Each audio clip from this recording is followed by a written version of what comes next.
परम प्रेमय शिशि ठाकुर मोर जगत जननी शिशि लक्ष्मीमा परम पूज्यपात शिशि बड़दा आजिर भरसा आचार्य देव ठाकुर परिवार सभी समस्त चरण मोर अनंत कोटि प्रणाम। उपस्थित मोर प्रिय पूज्य परिचालक धीरेन्दा कर्मी मंडली गुरुभ्राता मातृमंडली छोट छोट पिला माने समस्त को मोर आंतरिक राय एवं जय गुरु जा हो। आज आम समस्ते जानिले जे गोपाल दांकर नातुणीर ए वार्षिक जन्मदिन ये जन्मदिन उपलक्षे सत्संग तेणु से कन्या संतान टे दीर्घायु हो शतायु हो निरोग रहो यह ही परम पिता निकट में प्रार्थना। जा हो आज जेहेतु कन्या संतान जन्मदिन ता पूर्वर गोटे कथा निहाती रहिबा दरकार आ जानिबा भी दरकार जे प्रभु को नहीं जेते बेले जहाँ भी आमे घरे शुभ कर्म हो बा अशुभ कर्म हो जदि आमे प्रभु को नहीं आमे चालू बा प्रभु को मिश्रित करी आमर सुख दुख रे आमे मिसेइकिना चालू ताहले आमर प्रत्येकटी जिनिस सुखमय हेबो आनंदमय हेबो। आज अन्य जगार होते केक कटा होता विभिन्न से केक को अईठाटी को खिया होता किंतु आज जे परम पिता को नहीं जन्मदिन पालन एटा हूँ सत्संगी परिवार ही देखा जाए। ये स्वयं विश्व ब्रह्मांडर मालिक नारायण को ये जो विश्वास ये जो गभीर विश्वास ये विश्वासटा होता दरकार प्रति झुंकटा होता दरकार गोटे ये जो झुंकर कथा मुझे जिते कहली निहाती से कन्या संतान उपर जाजन करी किंतु ये जो झुंकर कथा कहबी जे जड़े ज्योतिरित्तिक थे शरत चंद्र हालदार एवं शरत चंद्र हालदार जितेबले सहप्रति ऋतिक हेले सेतेबले विभिन्न जगह जाई से दीक्षा प्रोग्राम जाजन प्रोग्राम से अनबरत कंटिन्यू करुले। दिनकर घटना कौन है से अगरतला जीवे एवं अगरतला जीवा पूर्वर ठाकुर पाखक जाइछन्ति एवं ठाकुर पाखक जाई जे ठाकुर को निवेदन करुछन्ति जे ठाकुर मु जाजन परिक्रमा रे अगरतला जीवी एवं आपण आशीर्वाद करंतु। ठाकुर सांगे सांग कहले तू अगरतला जीवु तुमे गोटे काम कर जे मो पई अगरतला रु जेतेबेले फेरिबो सेतेबेले गोटे बेतांग नेइकरी आसीबो। बेतांग माने बेतर डोला माने बेतर तैयारी गोटे डोला आनिबा पई ठाकुर निर्देश करुछन्ति शरत चंद्र हालदार को। साधारण व्यक्ति तो नुहंती शरत चंद्र हालदार। शरत चंद्र हालदार जेमिति जड़े वक्तुता जेमिति जाजन करती ठाकुर आइडियोलॉजी एवं धर्म को लेकर सेमिति मते गोटे निष्ठावान भक्त एवं से भाया जड़े भक्त को ठाकुर कहते जे तुम्हें तो जाजन परिक्रमा रे जाउछ अगरतला एवं से गोटे बेतांग बा बेतर गोटे डला नहीं आसब एवं ठाकुर को शरत चंद्र हालदार प्रणाम कर निर्देश मागिछन्ति जे ठाकुर आपण निहाती गोटे बेतांग नहीं आसबि एवं से प्रणाम करी गला परे देवी प्रसाद जे बसी था देवीदा आम देवी प्रसाद मुखपाध्याय जे देवीदा बोली आम समस्ते जानीचे से ठाकुर पाखे बसी था। ठाकुर प्रश्न करुछन्ति जे देवीदा मु कहीं शरत चंद्र हालदार को शरत को मु आनिबा पई बेतांगा कहली तू जानिछु। देवीदा कहते ठाकुर आपण को लीला किए बुझी पारिबो आपण ही जानती। सेतेबेले ठाकुर कहउछन्ति जदि तार इष्टंक जाजन करिबा अपेक्षा जदि तार इष्टंक प्रति झुंक थाए ताहले प्रत्येकटी विपदरु से मुक्ति पाइब।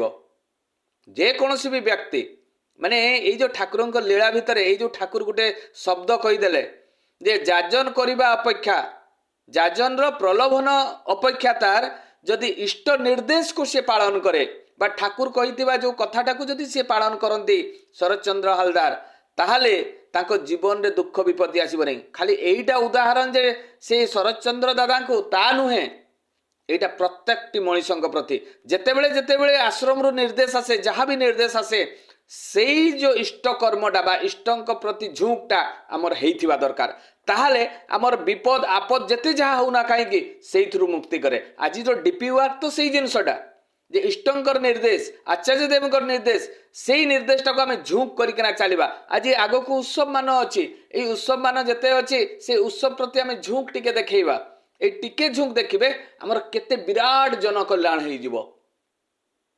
तेणु यही जो आज आमर गोपाल दा जे तांकर नातुणींकर जो उपलक्षे जो आज जो जड़े जन्मदिवस पालन होती सेटा हूँ सबुठारु बड़ जिनिस। ए कन्या संतान मान को बहुत लोक तांको जेते गोटे झीटी हो जाए मनटी दुख हो जाए। आपण जानी था जे शास्त्र रे अच्छी जहाँ घरे कन्या संतान जन्म हुंती जहाँ घरे कन्या संतान जन्म हुंती तांकर पितृपुरुष माने संतुष्ट थांती।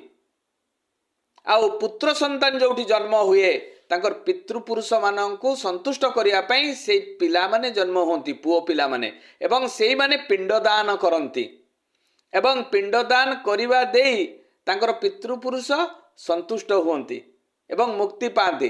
କିନ୍ତୁ ଯାହା ଘରେ କନ୍ୟା ସନ୍ତାନ ହୁଏ ତା ଘରେ ପିଣ୍ଡଦାନ ଦେବାର ପୁତ୍ର ସନ୍ତାନ ନଥାଏ, ଖାଲି କନ୍ୟା ସନ୍ତାନ ମାନେ ଥାଆନ୍ତି। ତେଣୁ ତାଙ୍କ ପୂର୍ବ ପୁରୁଷ ମାନେ ସନ୍ତୁଷ୍ଟ ଥାଆନ୍ତି। ସେଇଥିପାଇଁ ତ କନ୍ୟା ସନ୍ତାନ ଯାହା ଘରେ ଥାଏ ତାଙ୍କ ଘରେ ଲକ୍ଷ୍ମୀ ବନ୍ଧା ଥାଏ। ଯାହାର ପ୍ରଥମ ଝିଅ ହୁଏ ତା ଘରେ ଲକ୍ଷ୍ମୀ କେବେ ଅଭାବ ହୁଏ ନା। ଆପଣ ଜାଣିଛନ୍ତି ଯେତେବେଳେ ଦଶରଥ ରାଜା ପ୍ରଭୁ ରାମଚନ୍ଦ୍ରଙ୍କୁ ବିବାହ କରିବା ପାଇଁ ସେଇ ଜନକପୁର ଯାଇଥିଲେ ବା ସେଇଠି ଯେତେବେଳେ ପହଞ୍ଚି ସାରିଲା ପରେ ଦଶରଥ ରାଜା ଜନକ ରାଜାଙ୍କୁ ପ୍ରଣାମ କରିଥିଲେ। ସମସ୍ତେ ଆଶ୍ଚର୍ଯ୍ୟ, ଯେତେବେଳେ କାହାରି ବିବାହ ହୁଏ ପୁଅ ଘର ସବୁବେଳେ ଠାଟରେ ଥାନ୍ତି, ମାନେ ସେମାନଙ୍କର ମାନେ ଆଉ ଗତିବିଧି ଏମିତି ଥାଏ ଯେ ଝିଅ ଘର ଲୋକଙ୍କୁ ସେମାନେ ବହୁତ ଟର୍ଚର କରନ୍ତି। ଆଜି ମତେ ଏଇଟା ଖାଇବାର ଅଛି, ସେଇଟା ଖାଇବାର ଅଛି, ଆଜି ଏଇଟା ହେଲାନି, ସେଇଟା ହେଲାନି, ତମେ ଡାଉରୀରେ ଏଇଟା ଦେଲନି, ସେଇଟା ଦେଲନି, ବିଭିନ୍ନ ପ୍ରକାର କମ୍ପ୍ଲେନ୍ ଥାଏ। କିନ୍ତୁ ଦଶରଥ ରାଜା ନିଜେ ଜନକ ରାଜାଙ୍କୁ ପ୍ରଣାମ କଲେ। ପ୍ରଣାମ ଯେତେବେଳେ କଲେ ସାଙ୍ଗେ ସାଙ୍ଗେ ତାଙ୍କୁ କଳରେ ଧରି ଉଠେଇ ନେଇ ଆସିଲେ ଏବଂ କହିଲେ, ଆପଣ ତ ପୁତ୍ର ସନ୍ତାନର ପିତା, ପ୍ରଭୁ ରାମଚନ୍ଦ୍ର ହେଉଛନ୍ତି ତାଙ୍କର ବାପା ଦଶରଥ ରାଜା, କିନ୍ତୁ ଆପଣ ତ ପୁତ୍ରର ସନ୍ତାନର ପିତା, ଆପଣ କାହିଁକି ମୋତେ ପ୍ରଣାମ କରୁଛନ୍ତି? ମୁଁ ତ ଓଲଟା ଆପଣଙ୍କୁ ପ୍ରଣାମ କରିବା କଥା। ସେତେବେଳେ ଦଶରଥ ରାଜା କହିଲେ, ଯିଏ ଦାନୀ ସିଏ ହେଉଛି ଧନୀ, ଯାହା ପାଖରେ ସମ୍ପତ୍ତି ଥାଏ ସିଏ ସିନା ଦାନ କରିପାରିବ। ଦଶରଥ ରାଜା ଏଇ କଥାଟା ଯେତେବେଳେ କହିଲେ ଜନକ ରାଜା ବୁଝିପାରିଲେ ନାହିଁ।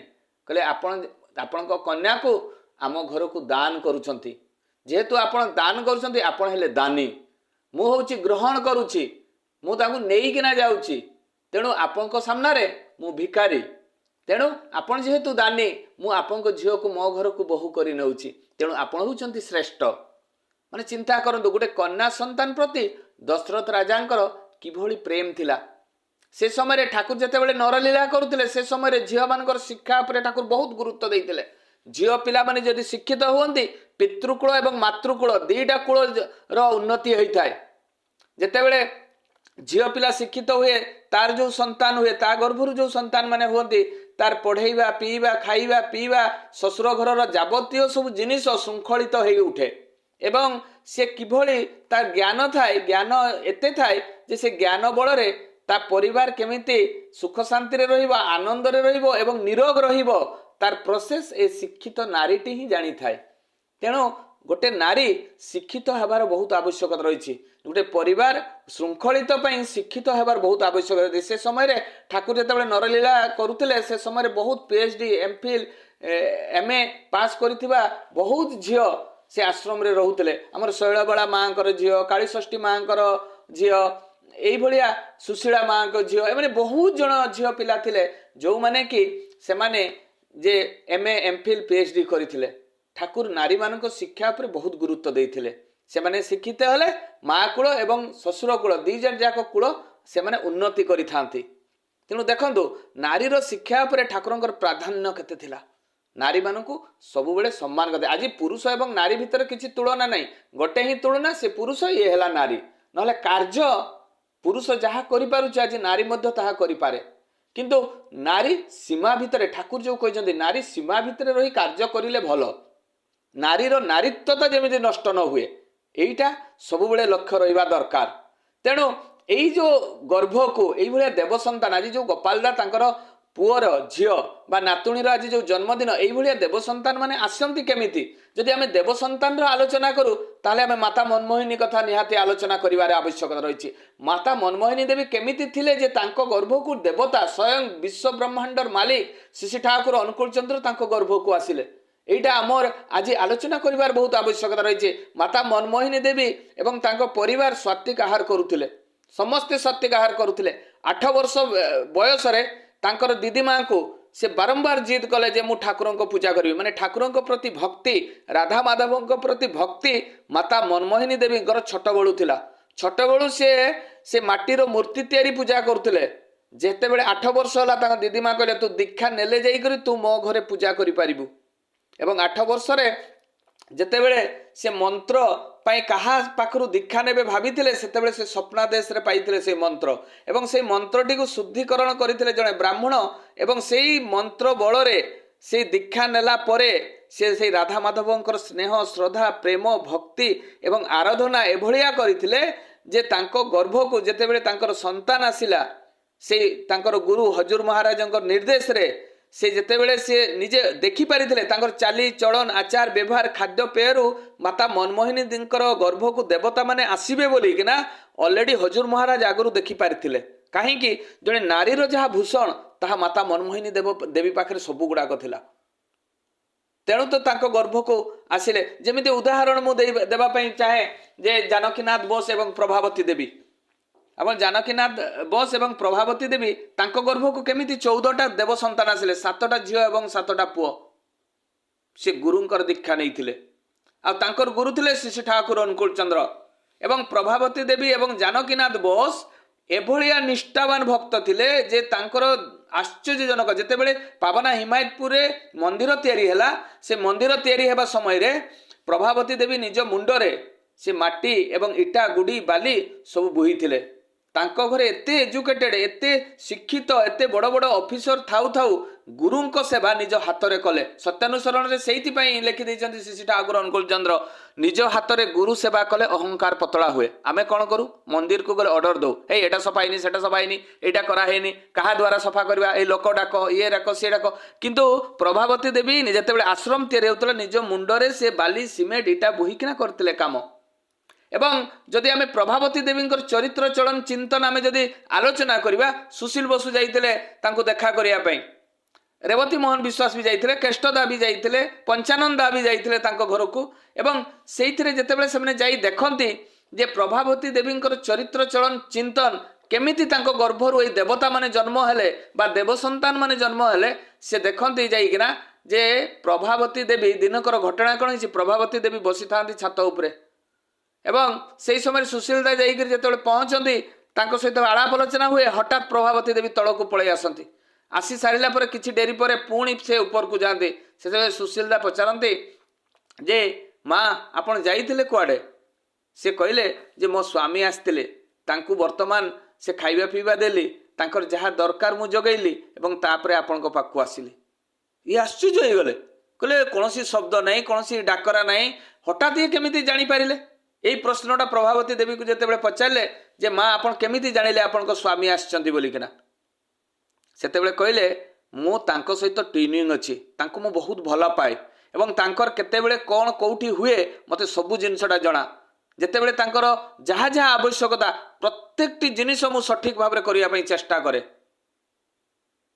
एतिकी जिनिस जेतेबेले कहिसंती आश्चर्य छथि सुशील चंद्र बसु एवं से जानिसंती आमर बारिस्टर थिले बा वकील थिले आमर जानकीनाथ बोस से यही सबु कर्ममय जीवन भितरे भी मध्य प्रभावती देवी तांको देवता बोली मानुथिले स्वामी को देवता बोली मानुथिले आजिर माँ माने एई भलिया हवा दरकार जे निज शाशु ससुर को देवता बोली कुल देवता एवं स्वामी को देवता बोली जो माने मानंती सेई मानक घरे देव संतान माने सब आसंती एवं आपण जानिसंती नवकुमार जेतेबेले आस्तिले से मजिस्ट्रेट थिले नवकुमार जने मजिस्ट्रेट थिले प्रभावती देवी जाइसंती गंगा नदी को गाधेबा पई गंगा नदी को जेतेबेले गाधेबा पई जाइसंती हठात आसी इंग्रेज पुलिस माने आसी कहउसंती वर्तमान मजिस्ट्रेट नवकुमार आसुचंती एठी गाधेबे तुठरे आपण माने उठी जांतु सांगे सांग उठिबा तो संभव नुहे प्रभावती देवी कहले जे मु तो वर्तमान गाधेबा पई आसी गाधे न सारले आमे झियो पिला माने उठिबु केमिति घाटरू आपण माने जांतु हठात नवकुमार जेतेबेले पहुंचिले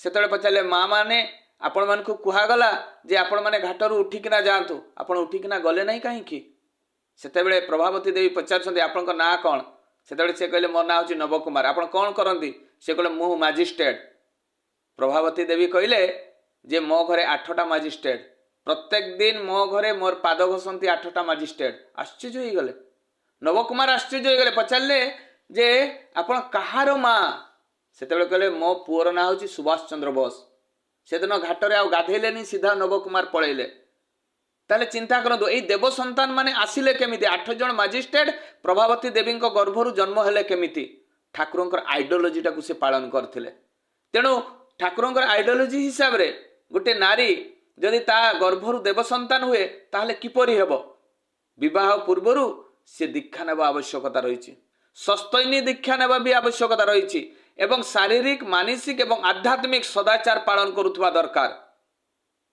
खाली जे आमे माछ मांस सस्तैनी व्रत नेला माने आमे माछ मांस खाइबा ने एटा नुहे ମାଛ ମାଂସ ପିଆଜ ରସୁଣ ଛାଡ଼ିବାର ତ ନିହାତି ଆବଶ୍ୟକତା ରହିଛି। ତାପରେ ମଧ୍ୟ ଯଦି ଆମେ ପରନିନ୍ଦା ପରଚର୍ଚ୍ଚା କରୁଛେ ସସ୍ତୈନି ବ୍ରତ ଭଙ୍ଗ ହେଉଛି। ଆମେ କାହାଠୁ ଠକିକିନା ଯଦି ଖାଉଛେ ସସ୍ତୈନି ବ୍ରତ ଭଙ୍ଗ ହେଉଛି। ଆମେ ଯଦି କାହାକୁ ମିଛ ସତ କହିକିନା ଉପାର୍ଜନ କରୁଛେ ତାହା ବି ଆମେ ସସ୍ତୈନି ବ୍ରତ ଭଙ୍ଗ ହେଉଛି। ଆମେ ଯଦି ଖରାପ ଜିନିଷ ଦେଇ ବେଶୀ ଦାମ ଆମେ ନେଉଛେ ତାହେଲେ ବି ଆମର ସସ୍ତୈନି ବ୍ରତ ଭଙ୍ଗ ହେଉଛି। ସସ୍ତୈନି ବ୍ରତ ଏଇଟା ନୁହେଁ ଯେ ଖାଲି ମାଛ ମାଂସ ଆମେ ଛାଡ଼ିଦେବା, এইটা সস্তৈনী ব্রত নয়। যে সস্তৈনী ব্রতরে আমি নিষ্ঠাবান, সৎ চলন, সৎ কর্ম, সৎ ব্যবহার প্রত্যেকটি সৎ হওয়া দরকার, তাহলে সস্তৈনী ব্রতটা সম্পূর্ণ কন্টিনিউ করিব। আমি যদি মଣିষকু হি ভাল পাইবা নাই, আমি যদি জীবজগতকু যদি ভাল পাইবা নাই, এ সৃষ্টিকু যদি ভাল পাইবা নাই, তাহলে সস্তৈনী ব্রত প্রত্যেক দিন ভঙ্গ হଉଛି। তাহলে চিন্তা করন্তু এই যে ঠাকুর যে এই গভীর বিশ্বাসর কথা কইଛନ୍ତି যে ঠাকুরଙ୍କ প্রতি যাহা বিধান বি দেলে বা ঠাকুরଙ୍କ প্রতি এই গভীর বিশ্বাসটি হেবা দরকার। এই যে দেব সন্তান মানে আসিবে খালি পালন কলে বি তো হুয়ে না। যে শ্রী ঠাকুর অনুকূল চন্দ্র যে পুরুষোত্তম বিশ্বব্রহ্মাণ্ডর মালিক, আম ভিতরে যদি দ্বন্দ্ব রয়েছে কিন্তু পালন করুছে, আম ভিতরে মঝিরে মঝিরে তাঙ্ক প্রতি গভীর বিশ্বাস আসু নাই, এইটা বি যদি আম ভিতরে থায় তাহলে আমার কেবে বি আমি আগকু বড়ি পারিবা নাই। তেণু আম ভিতরে ঠাকুরଙ୍କ প্রতি কৌশি প্রকার সন্দেহ রহবা দরকার নুহে, তাঙ্ক প্রতি ঝুঁক রহিଥିବା ସବୁବେଳେ দরকার এবং তাঙ্ক প্রতি গভীর বিশ্বাস হইଥିବା দরকার। তাহলে আমি ঠাকুরଙ୍କର সাধনা দিগ ଦେଇକୁ আগকু আগকু আমি বড়ি পারিবা। পাবনার গোটে গোটে ঋষি ଥିଲେ, গোটে সন্ন্যাসী, সে পাবনা নদীর সেপটে গোটে সন্ন্যাসী ଥିଲେ। গভীর বিশ্বাস আমি জানিবা দরকার ঠাকুরଙ୍କ প্রতি আমার যে এই দ্বন্দ্ব কিন্তু পরন্তু কালে হেব ন হব আমি দীক্ষা নেই করে পাইলু কোণ, এই যদি আমার প্রশ্ন গুড়াক মন ভিতরে থাকে তাহলে আমি আগকু বড়ি পারিবা নাই। এইয়া উপরে মু গোটে আলোচনা করবি। পাবনা নদীবন্ধ সেপটে জনে সন্ন্যাসী থাকি, সেই সন্ন্যাসী কু প্রত্যেক দিন জনে কুনি ঝিওটি পাবনা নদী আরপারিরু ক্ষীর আনি তাঙ্কু দিয়ে, প্রত্যেক দিন দিয়ে। এবং সে নদী পার হইকরি, পাবনা নদী বহু চৌড়া, অকাত অকাত পানি, এবং সেই নদী পার হইকিনা সে আসি সে প্রত্যেক দিন সেই সন্ন্যাসী কু ক্ষীর আনিকিনা দিয়ে। দিনকর ঘটনা কଣ ହେଇଛି, ସେ କୁନି ଝିଅଟି, ଛୋଟ ଝିଅଟି, ସେ କ୍ଷୀର ଆଣିକିନା ଦେଇନି। ଯେତେବେଳେ କ୍ଷୀର ଆଣିକିନା ଦେଇନି ସେ ସନ୍ନ୍ୟାସୀ ଜଣକ ଆଶ୍ଚର୍ଯ୍ୟ ହେଇଗଲେ, କହିଲେ ଆଜି କ'ଣ କ୍ଷୀର ଆଣିକିନା ଦେଲେନି ଝିଅଟି, କ'ଣ ଅସୁବିଧା ହେଲା କି? 2 ଦିନ ପରେ ଯେତେବେଳେ ଆସିକିନା ତାଙ୍କୁ କ୍ଷୀର ଦଉଛି, ସନ୍ନ୍ୟାସୀ ଜଣକ ପଚାରୁଛନ୍ତି ସେଇ କୁନି ଝିଅକୁ, ଛୋଟ ଝିଅଟିକୁ, କହନ୍ତି ମାଲୋ ତୁ କାହିଁକି ଆସିଲୁନି 2 ଦିନ ହେଲା? କହିଲା ସନ୍ନ୍ୟାସୀ ମହାଶୟ ଆପଣ କ'ଣ ଜାଣିନାହାନ୍ତି ଯେ ପରଦିନ କେତେ ଝଡ଼ ହେଇଥିଲା, ଆଉ ମୁଁ ତ କୁନି ପାଦ କୁନି ଝିଅଟି, ଅକାତ ଅକାତ ପାଣି କଳା ମେଘ ଢାଙ୍କି ରଖିଥିଲା, ଆଉ ଏଭଳିଆ ଗର୍ଜନ କରୁଥିଲା ସେ ପାବନା ନଦୀ ଯେ ମୁଁ କୁନି ଝିଅଟା ଯଦି ଆସିଥାନ୍ତି ଡୁବି ଯାଇନଥାନ୍ତି। ସେତେବେଳେ ସନ୍ନ୍ୟାସୀ ଜଣକ କହୁଛନ୍ତି ଯେ ଶୁଣ ଝିଅ, ତୁ ଯଦି ସେଇଭଳିଆ କେବେ ବି ପରିସ୍ଥିତି ହୁଏ, ପାବନା ନଦୀ ବଢ଼ିଯାଏ বা କୌଣସି ଅକାତ ଅକାତ ପାଣି ହୁଏ ଆଉ ଏବଂ ବହୁତ ଝଡ଼ ବର୍ଷା ହୁଏ, ସେ ପାବନା ନଦୀ କୂଳରେ ଆଖି ବୁଜି ହରିନାମଟା ନେବୁ ଏବଂ ହରିନାମଟା ନେଲେ ସେ ନଦୀଟା 2 ଫାଳ ହେଇଯିବ ଏବଂ ତୁ ସେ 2 ଫାଳ ହେଇଗଲେ ସେ ମଝିରେ ତୁ ପାରେଇକିନା ପଳେଇ ଆସିବୁ। କୁନି ଝିଅ, ଛୋଟ ଝିଅଟି ସନ୍ନ୍ୟାସୀଙ୍କ କଥାଟିକୁ ସେ ପୁରା ସମ୍ପୂର୍ଣ୍ଣ ଭାବରେ ବିଶ୍ୱାସ କରି ନେଇଛି ଯେ ହରିନାମଟା ନେଲେ ମୁଁ ପାର ହେଇଯିବି। এইটা ତା ମୁଣ୍ଡ ଭିତରେ ସେଟ୍ ହେଇଯାଇଛି। କିଛି ଦିନ এইଭଳିଆ କ୍ଷୀର ପହଞ୍ଚେଇବା ପାଇଁ ଆସୁଥାଏ, ହଠାତ୍ ଦିନକର ଘଟଣା କ'ଣ ହେଇଛି, ବହୁତ ଜୋରସୋର ବର୍ଷା ହେଇଛି। ଏତେ ବର୍ଷା ହେଇଛି ନଦୀ ପୁରା ଫୁଲି ଉଠିଛି ଏବଂ ଏତେ ଅନ୍ଧାରିଆ ମେଘ ହେଇଛି ଯେ ସେଠି ପାରେଇବା ବହୁତ ମୁସ୍କିଲ ହେଇଛି। ସେ ଛୋଟ କୁନି ଝିଅଟି କ୍ଷୀର କେଟଲି ଧରି ସେ ବାହାରିଛି ସନ୍ନ୍ୟାସୀକୁ କ୍ଷୀର ଦେବା ପାଇଁ। ତା ମା ବାପା କହୁଛନ୍ତି, ଏଇ ମା ତୁ କାହିଁକି ଏତେ ବର୍ଷାରେ ଯାଉଛୁ, ଯଦି ତୁ ସେଠି ଡୁବିଯିବୁ ତୁ ଯାଆନି, ଆଜି ଯାଆନି, ବର୍ଷା ସରିଯାଉ, 2 ଦିନ ପରେ ତୁ ଯିବୁ, ଯେତେବେଳେ ନଦୀର ପାଣି କମିଯିବ ସେତେବେଳେ ତୁ ଯିବୁ।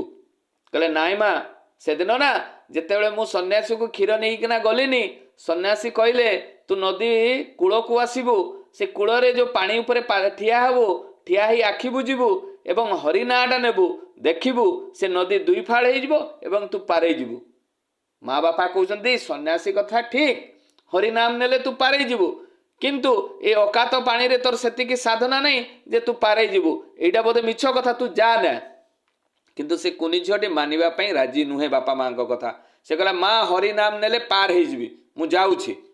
ପଳେଇ ଆସିଲା ସେ କୁନି ଝିଅଟି ଜିଦ୍ରେ, ଆସି ନଦୀ ପାଖରେ ଠିଆ ହେଇଗଲା ଏବଂ ଆଖି ବୁଜି ହରିନାମ ଜପ କରିବା ଆରମ୍ଭ କଲା ଏବଂ ଦେଖିଲା ସେ ଅଟୋମେଟିକ୍ ପାର ହେଇଯାଇଛି। ପାର ହେଇ ଯେତେବେଳେ ଆସି ସନ୍ନ୍ୟାସୀକୁ ପ୍ରଣାମ କରି କ୍ଷୀରଟି ଦେଉଛି, ସେତେବେଳେ ସିଏ ସନ୍ନ୍ୟାସୀ ଜଣକ କହୁଛନ୍ତି ମା ତୁ କେମିତି ପାର ହେଲୁ ଲୋ? ସେତେବେଳେ କହିଲେ ଆପଣ ପରା ସେଦିନ କହିଥିଲେ ଯେ ନଦୀର ମୁହାଣରେ ଠିଆ ହେଇ ଯଦି ସେ ପାଣି ଭିତରେ ଠିଆ ହେଇ ଆଖି ବୁଜି ହରିନାମଟା ନେଲେ ସେ ନଦୀଟା ଦି ଫାଳ ହେଇଯିବ ଏବଂ ମୁଁ ପାରେଇ ଯିବି। ଏଇ କଥାଟା ଆପଣ କହିଥିଲେ। ତେଣୁ ମୁଁ ସେ ନଦୀରେ ଠିଆ ହେଇଗଲି, ଆଖି ବୁଜିଲି ଏବଂ ହରିନାମଟା ଜପ କରିବା ଆରମ୍ଭ କରିଦେଲି।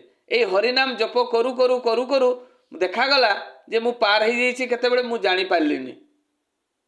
ଆଶ୍ଚର୍ଯ୍ୟ ହେଇଗଲେ ସନ୍ନ୍ୟାସୀ ଜଣକ ଏବଂ ତାଙ୍କର ତ ବହୁତ ଜଣ ଭକ୍ତ, ସେମାନେ ବି ଆଶ୍ଚର୍ଯ୍ୟ ହେଇଗଲେ। କହିଲେ ଗୁରୁଦେବ ଏଇଟା କ'ଣ ସତ କଥା? କେମିତି ଏଇଟା ସମ୍ଭବ?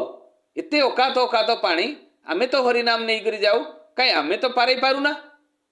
କହିଲେ ଚାଲ ଯିବା ଦେଖିବା ଇଏ କେମିତି କୁନି ଝିଅଟା ପାର ହେଉଛି। ନିଜେ ସନ୍ନ୍ୟାସୀ ତାଙ୍କ ଶିଷ୍ୟମାନଙ୍କୁ ନେଇ ନଦୀ ମୁହାଣକୁ ଆସିଲେ ସେ କୁନି ଝିଅଟା ସହିତ। ଆସି କୁନି ଝିଅକୁ କହିଲେ ମା ଲୋ ତୁ ଦେଖିଲୁ ହରିନାମଟା ନେ, ଦେଖିବା କେମିତି ପାର ହେଉଛୁ।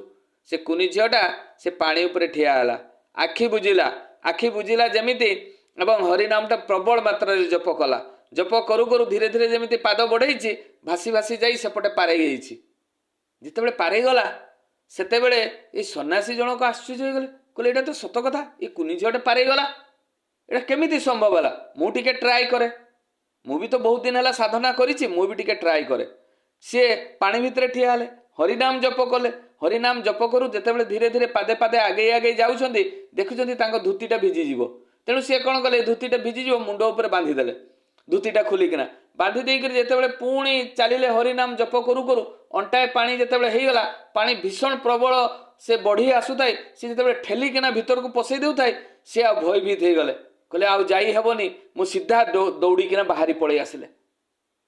ସେତେବେଳେ ତାଙ୍କର ସେ ଶିଷ୍ୟମାନେ ହସିଲେ, କହିଲେ ଗୁରୁଦେବ ଆପଣ ତ କାହିଁ ହରିନାମଟା ଜପ କଲା ପରେ ପାରେଇ ପାରିଲେ ନାହିଁ?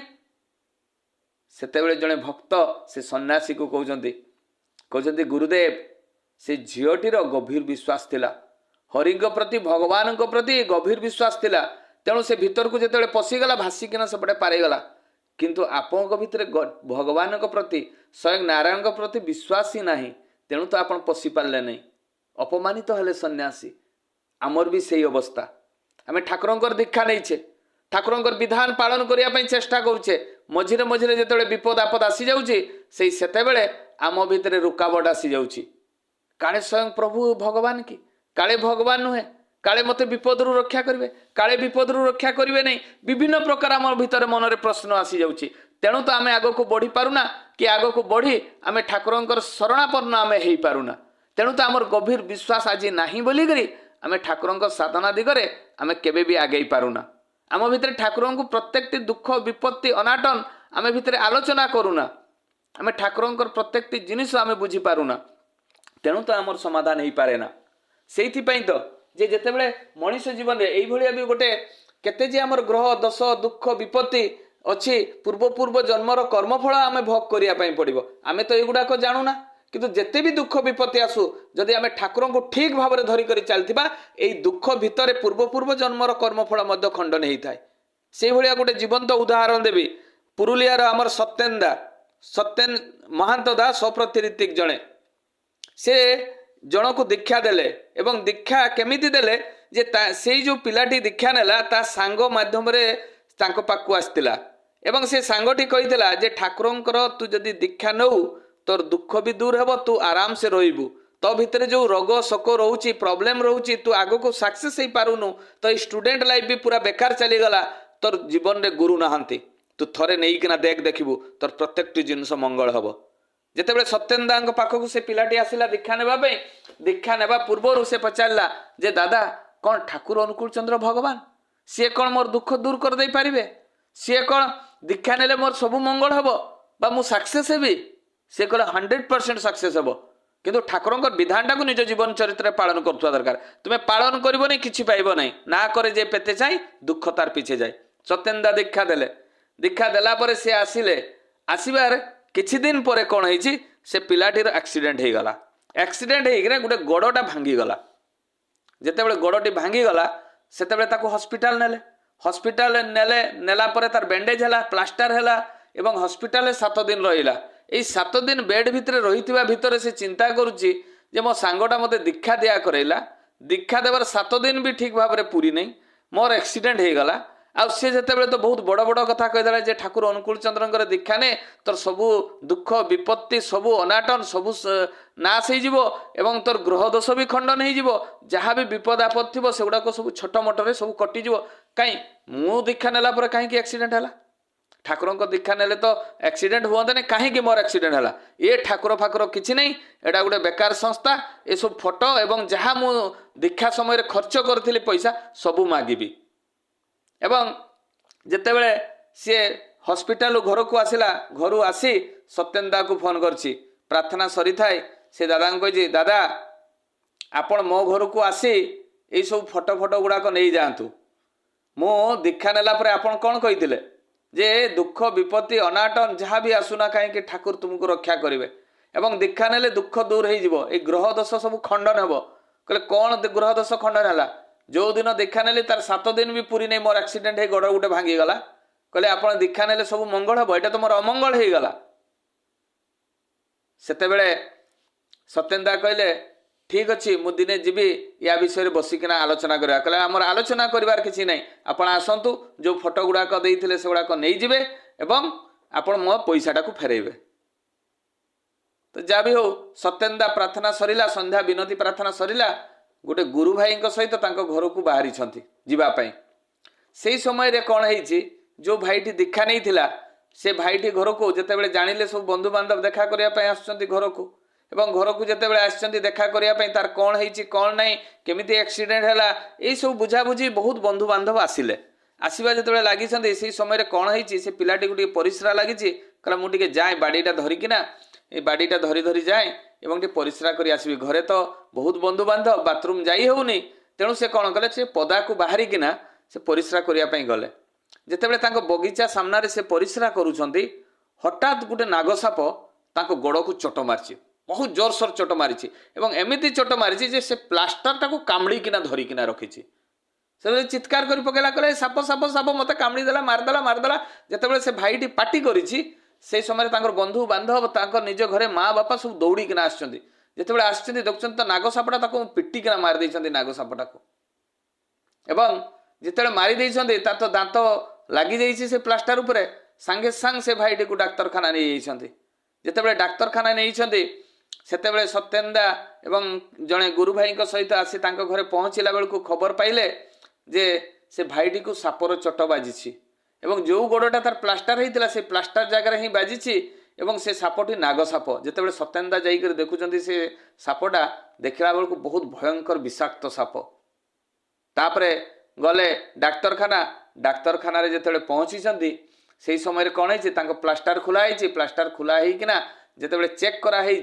से नागसापर दांत से मांस को टिके भी टाच करना खाली प्लास्टर उपरे ही से कामड़ीकिना रखिला सेतेबेले से पिलाटी जी दीक्षा नहीं से अनुभव कला कहला जदि मोर आज प्लास्टर हो न था ताहले मो गोड़ को जदि चोट मारी था ताहले मोर जीवनटा चली था मुझे बेसी डेरी बंचती नहीं नागसापर चोट जिते जोर चोट मारी प्लास्टर को पूरा कामड़ी पकईला तेरे मो मांस को जदि से कामड़ी दी था गोड़र तो मु मरी जाती मुझे बड़ भूल कली सत्येन दा को एत कड़ा कथा कहीकिना जे ठाकुर रक्षा करता नुहे मुझे डाकिना कहली जे फोटो गुड़ाक फेरईकिना नहीं जाओ मो पैसा दे दियो ता अंतर यहीटा गोटे अनुभव होता ठीक से समय सत्येन दा पहुँची जाइए पहुँचिकिना ताकू जिते देखी देखला बेले से पिलाटी कांदी पकेला कहले दादा मु आज आपण को बहुत कड़ा कथा कहीदेली जे दीक्षा नेले जे प्रभु कौ ना कौ दिग देकर बंचाती एवं पूर्व पूर्व जन्मर ग्रह दोष भी खंडन करती यही 7 दिन भितर मु पाईगली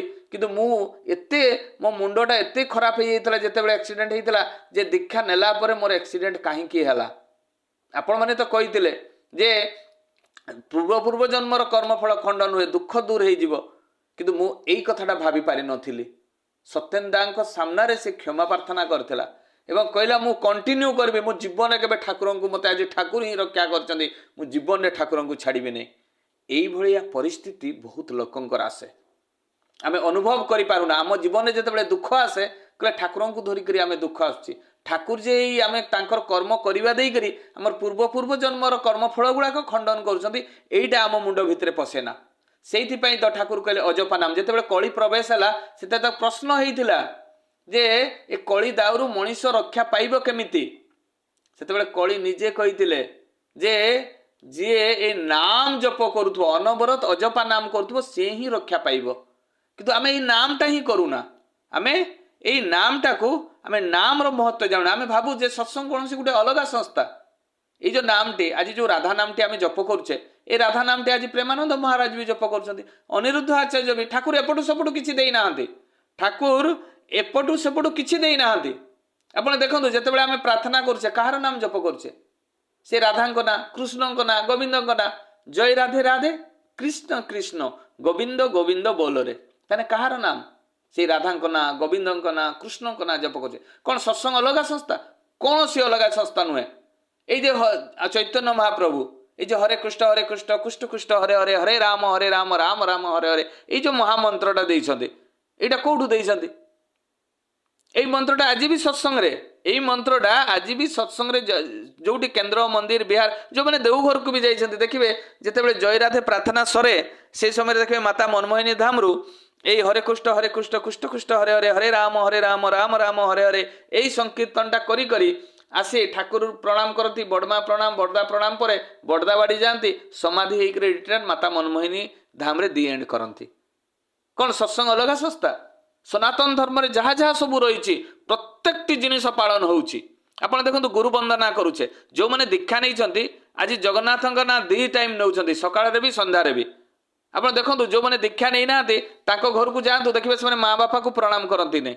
ତାଙ୍କ ଘରକୁ ଯିବେ, ଠାକୁରଙ୍କୁ ବି ପ୍ରଣାମ କରନ୍ତି ନାହିଁ। 2 ଟାଇମ୍ ଜଗନ୍ନାଥଙ୍କ ନାଁ ନେଉଥିବେ ବୋଲି କିଛି ଗ୍ୟାରେଣ୍ଟି ନାହିଁ।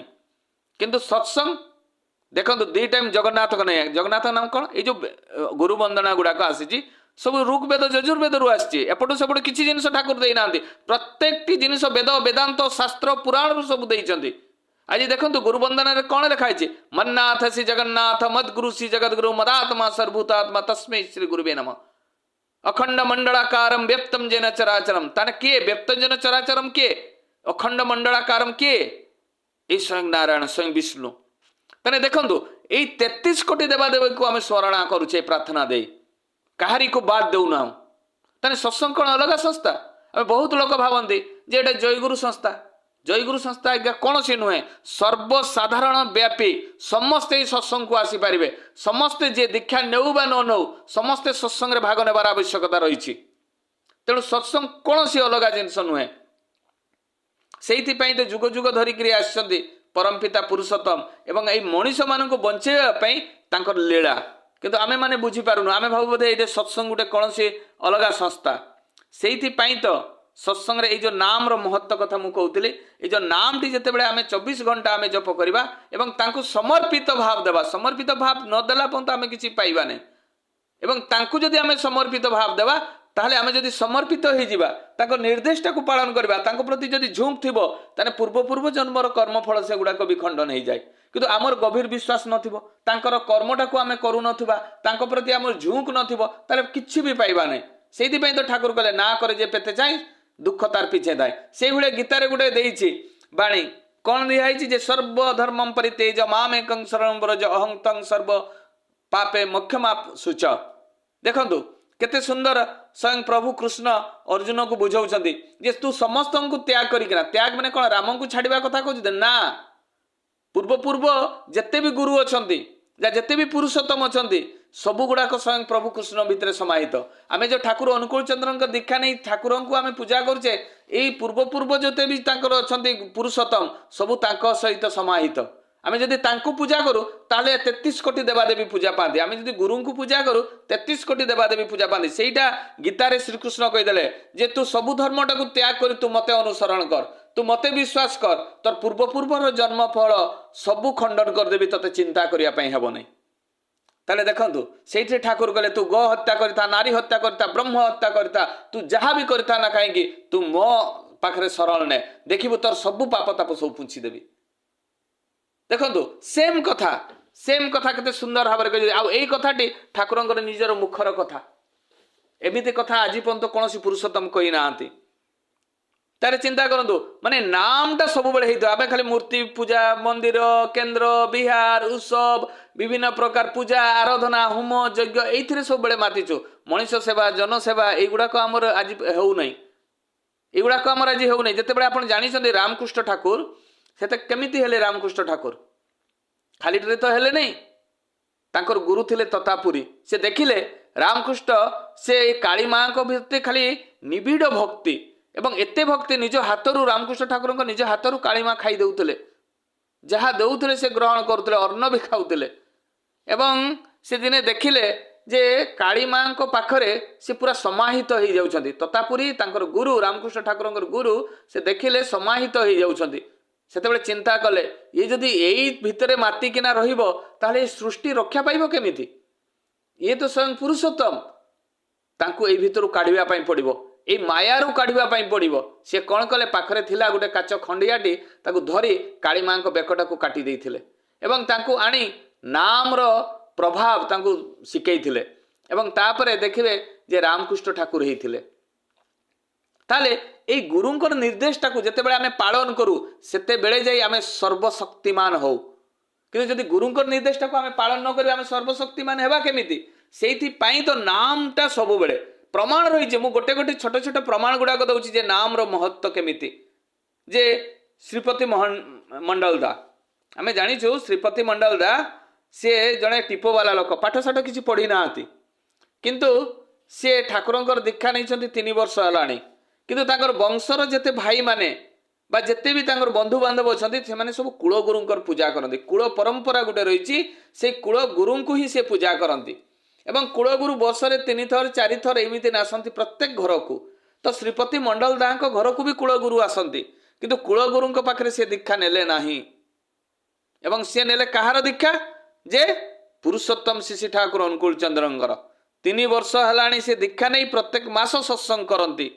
এই ସତ୍ସଙ୍ଗ ଯେତେବେଳେ କରନ୍ତି ତାଙ୍କର ଭାଇମାନେ ବହୁତ ରାଗନ୍ତି। ଆମେ ତ ସବୁ କୂଳଗୁରୁଙ୍କର ଦୀକ୍ଷା ନେଇଛୁ, କିନ୍ତୁ ଶ୍ରୀପତି କାହାର ନାହିଁ କାହାର ଗୋଟେ ଦୀକ୍ଷା ନେଇଯାଇଛି। ସେ ପ୍ରତ୍ୟେକ ମାସ ସତ୍ସଙ୍ଗ କରୁଛି। ଏହି ସମୟରେ ଆମର କୂଳଗୁରୁ ବି ଆସନ୍ତି, ସେ ଅପମାନିତ ହୁଅନ୍ତି ଏବଂ ଆମ କୂଳଗୁରୁଙ୍କୁ ଆମେ କେତେ ଆରାଧନା କରୁ, ତାର ପାଦ ଧୋଇ ଦେଉ, ପାଦର ପାଣି ପିଉ, ଚୁଡ଼ା ଚାଉଳ ଟଙ୍କା ପଇସା ଦେଇକରି ଆମେ ତାଙ୍କୁ ଅତିଥି ସତ୍କାର କରି ଆମେ ତାଙ୍କୁ ପଠେଇ ଦେଉ। କିନ୍ତୁ ଇଏ ତ କାର ନାହିଁ କାର ଗୋଟେ ଦୀକ୍ଷା ନେଇଛି, ଜୀବନରେ ତ ତା ଘରକୁ କେବେ ଗୁରୁ ଆସନ୍ତି ନାହିଁ। ସେ ଗୋଟେ ପାପିଟି, ଆମର ବଂଶର ସେ କଳଙ୍କ, ଆଉ ଦେଖିଲା ବେଳକୁ ଆମକୁ ଡିଷ୍ଟର୍ବ କରୁଛି। এইଠୁ ତାକୁ ବାହାର କରିଦେବା। ତାଙ୍କ କୂଳର ଭାଇମାନେ ଏଇଟା ଡିସାଇଡ୍ କଲେ। ଦିନକର ଘଟଣା କ'ଣ ହେଇଛି, ଶ୍ରୀପତି ମଣ୍ଡଳ ଦାକୁ ଭୀଷଣ ତା ସହିତ ଝଗଡ଼ା କଲେ ଏବଂ ଝଗଡ଼ା କରି କହିଲେ ତତେ ଘରୁ ତୁ ବାହାରି ଯା। କାହିଁକି ଆମର ଯେତେବେଳେ କୂଳଗୁରୁ ଆସନ୍ତି ତୁ ଖାଲି ସତ୍ସଙ୍ଗ ରଖିଦେଉ ଏବଂ ଆମ କୂଳଗୁରୁ ଅପମାନିତ ହୁଅନ୍ତି। ତୁ ଗୋଟେ ବଂଶର କଳଙ୍କ, ତୁ ଗୋଟେ ଅପମାନ, ତୁ এইଠୁ ଘରୁ ତୁ ବାହାରି ଯା। ଶ୍ରୀପତି ମଣ୍ଡଳ ଦା କହିଲେ ଭାଇ ମୋ ପାଖରେ ଧନ ଅଛି ନା ସମ୍ପତ୍ତି ଅଛି, ମୁଁ କୁଆଡ଼େ ଯିବି? ବଂଶ ମାନର ତ ଘର ଏଇଟା, ମୋର ପୂର୍ବ ପୁରୁଷର ଘର ଏଇଟା, ମୁଁ ଏଇଟା ଛାଡ଼ିକିନା ଯିବି କୁଆଡ଼େ? ତାଙ୍କ ଭାଇମାନେ କହିଲେ ଯେ ତୁ ଚିନ୍ତା କରନି, ତୋ ପାଇଁ ଗାଁ ବାହାରେ ଗୋଟେ ଘର ବନେଇଦେବା, ତୁ ସେଇଠି ରହିବୁ, ଏଇ ଦାଣ୍ଡ ଦେଇ ଜୀବନରେ ଯିବୁନି, ଯଦି ଯାଇଛୁ ତୋର ଗୋଡ଼ ହାତ ଭାଙ୍ଗି ଦିଆଯିବ। ଶ୍ରୀପତି ମଣ୍ଡଳ ଦା ରାଜି ହେଲେ। ଗାଁ ବାହାରେ ଗୋଟେ ଘର ତିଆରି ହେଲା। ଘର ତିଆରି ହେଇ ସାରିଲା ପରେ ସେଇ ଦିନରୁ ଆଉ ସେ ଗାଁ ଦାଣ୍ଡ ଦେଇ ଶ୍ରୀପତି ମଣ୍ଡଳ ଦା ଯାଆନ୍ତିନି। ତାଙ୍କର ସେଇ ଗାଁ ମୁଣ୍ଡିରେ ସତ୍ସଙ୍ଗ କରନ୍ତି, ଆରାମସେ ରୁହନ୍ତି ତାଙ୍କର ପରିବାର ନେଇକିନା। ଦିନକର ଘଟଣା କ'ଣ ହେଇଛି, ଶ୍ରୀପତି ମଣ୍ଡଳ ଦା ତାଙ୍କ ଗାଁରେ ଗୋଟେ କାମ ଥିଲା। ଯେତେବେଳେ କାମ ଥିଲା ସେ ଯେତେବେଳେ ଆସୁଛନ୍ତି, ସେଇଦିନ ତାଙ୍କର କୂଳଗୁରୁ ଆସିଛନ୍ତି ତାଙ୍କର ବଂଶର ଭାଇମାନଙ୍କ ପାଖକୁ ଏବଂ ତାଙ୍କ ଭାଇମାନେ ଯେତେବେଳେ ଦେଖିଦେଲେ ଶ୍ରୀପତି ଏଇ ରାସ୍ତା ଦେଇ ଆସୁଛି, ସେତେବେଳେ ଚିନ୍ତାରେ ପଡ଼ିଗଲେ। କହିଲେ ତାକୁ ତ ମନା କରାହେଇଥିଲା ଏ ରାସ୍ତାରେ ଆସିବା ପାଇଁ, ସେ ପୁଣି ଏ ରାସ୍ତାରେ ଆସୁଛି, ଆଜି ଆମର କୂଳଗୁରୁ ଆସିଛନ୍ତି, ତାକୁ ରୁହ। ସେ ଯେତେବେଳେ ପହଞ୍ଚିଲା ତା ସାର୍ଟକୁ ଧରିକରି ପିଟିବା ପାଇଁ ଖୋଜିଲେ ଶ୍ରୀପତି ମଣ୍ଡଳ ଦାକୁ ଏବଂ କହିଲେ ତୁ ଗୋଟେ ବଂଶର କଳଙ୍କ, ତୋତେ ମନା କରାହେଇଥିଲା ଏ ରାସ୍ତାରେ ଆସିବା ପାଇଁ, ତୁ କାହିଁକି ଆସିଲୁ? ତୋର ତ ଗୁରୁ ଜୀବନରେ ତୋ ଘରକୁ ଆସନ୍ତିନି, ତୁ ତ 3 ବର୍ଷ ହେଲାଣି ଦୀକ୍ଷା ନେଲୁଣି, ସତ୍ସଙ୍ଗ ପ୍ରତ୍ୟେକ ମାସ କରୁଛୁ, ତୋ ଗୁରୁ ତ ତୋ ଘରକୁ ଆସନ୍ତି, ତୁ ଗୋଟେ ପାପି ଏ ବଂଶର କଳଙ୍କ, ତେଣୁ ତ ତୋ ଗୁରୁ ତୋ ଘରକୁ ଆସୁନାହାନ୍ତି। ଦେଖ ଆମ ଗୁରୁ ଆଜି ବି ଆସିଛନ୍ତି, ବର୍ଷରେ 3 ଥର 4 ଥର ଆସୁଛନ୍ତି, ଆଉ ଦେଖିଲା ବେଳକୁ ତୁ ତ ଗୋଟେ ପାପିଟା, ତେଣୁ ତ ତୋ ଘରକୁ ଗୁରୁ ଆସୁନାହାନ୍ତି। এই কথাটা ଶ୍ରୀପତି ମଣ୍ଡଳ ଦାକୁ ବହୁତ କଷ୍ଟ ଲାଗିଗଲା। କହିଲେ ଏଇଟା ତ ସତ କଥା, ମୁଁ ତ 3 ବର୍ଷ ହେଲାଣି ଦୀକ୍ଷା ନେଲିଣି, କାହିଁ ଠାକୁର ତ ମୋ ଘରକୁ ଦିନେ ବି ଆସିଲେନି। ଯାଏ ମୁଁ ଏଇନା ଠାକୁରଙ୍କୁ ପଚାରିବି। ସିଧା ସେ ଘରକୁ ନ ଫେରି ସିଧା ପଳେଇଲେ ପାବନା ହିମାୟତପୁର। ଯାଇ ଯେତେବେଳେ ଠାକୁରଙ୍କ ପାଖରେ ପହଞ୍ଚିଛନ୍ତି, ଦେଖୁଛନ୍ତି ଭୀଷଣ ଭିଡ଼ ଅଛି, ସେ ଆଉ କିଛି ବି କହିପାରୁନାହାନ୍ତି। ଯେତେବେଳେ କିଛି କହିପାରୁନାହାନ୍ତି, ଗୋଟେ ଗଛ ମୂଳରେ ବସିଛନ୍ତି। ଠାକୁର ତ ଅନ୍ତର୍ଯାମୀ, ବିଶ୍ୱ ବ୍ରହ୍ମାଣ୍ଡର ମାଲିକ, ସେ ପଠେଇଲେ କେଷ୍ଟଦାଙ୍କୁ। କହିଲେ କେଷ୍ଟଦା ଦେଖିଲ ସେଇଠି କିଏ ଗୋଟେ ଗଛ ମୂଳରେ କାନ୍ଦୁଛି, କ'ଣ ହେଲା କି? ତାକୁ ନେଇକିନା ଆସ। केष्टदा गले बोले कहले एई तुम ना कौन कहले श्रीपति ठाकुर डाकचंती चल जीवा आसिले श्रीपति मंडलदा ठाकुर पाखे बसिले बसिला परे जेतेबेले तांको अश्रु आखि छळ छळ हो जाइछि पचारुचंदी ठाकुर एई श्रीपति कौन हैला रे कहले ठाकुर 3 वर्ष हलाणी दीक्षा नेलेनी कहीं मो घर को तो आपण दिने भी आसिलेनी आमर कुलगुरु वर्षरे 3 थर 4 थर आसती आम भाई माने तार पाद धोई दियंती चूड़ा चाउल टंका पैसा दे विदाय करती कहीं आपण तो दिने भी मो घर को आसलानी 3 वर्ष हलाणी दीक्षा नेलेनी एवं प्रत्येक मास सत्संग करुछि ठाकुर चट करी कहि पकेले कहले ए शुक्रवार तू सत्संग करथिलु मु जाइथिली पेड़ा भोग देइथिलु खजुरी भोग देइथिलु बातासा देइथिलु मु खाइछि श्रीपति मंडलदा आश्चर्य हो गले कहले ठाकुर आपण मो घर को जाइथिले ताको आखि छळ छळ हो जाइछि आखिरु अश्रु झरिबा आरंभ हो जाइछि ठाकुर आपण मो घर को जाइथिले ठाकुर सांगे सांग कहते ए तो घर को वर्षरे थरे जीबी ना प्रत्येक मास जीबी रे कहले ठाकुर मो घर को प्रत्येक मास आसंतु तू जेतेबेले सत्संग करिवु ना तू पैडटा टिके काटी देबु रे तू जो एथर देइथिलु शुक्रवार पैडटा ता मुहटा काटी नथिलु तेणु मु पानीटा पी पारली नहीं जानिछु ना तू एथर जेतेबेले पैड देबु ता मुहटा काटी दे प्लेटटा ढंकई देबु श्रीपति मंडल दा भो भो होई कांदिबा आरंभ कले कहले ठाकुर मो घर को आपण जाइछंती मु अधम जानि पारलिनी मु मूर्ख लोकटा ठाकुर मु आपण को केबे फील करि पारली नै पुणी ठाकुर कहउचंदी एई श्रीपति तू इष्टभूति देउ ना कहले हाँ ठाकुर इष्टभूति दे केतेबेले देउ रे कहले ठाकुर मु ब्रह्म मुहूर्त रु दे तू जेतेबेले इष्टभूति देउ ना मु सेतेबेले तो घर को जाए रे एवं तते तो हाथरू मु भोग ग्रहण करे एवं तते प्राण भरी करी देखे एवं तो छुआ पिला को देखे तापरे आसे ताले वर्षरे थरे जीबी ना प्रत्येक दिन जीबी रे श्रीपति मंडलदा भो भो होई कांदुचंदी निरुत्तर हो जाइछंदी पूरा श्रीपति मंडलदा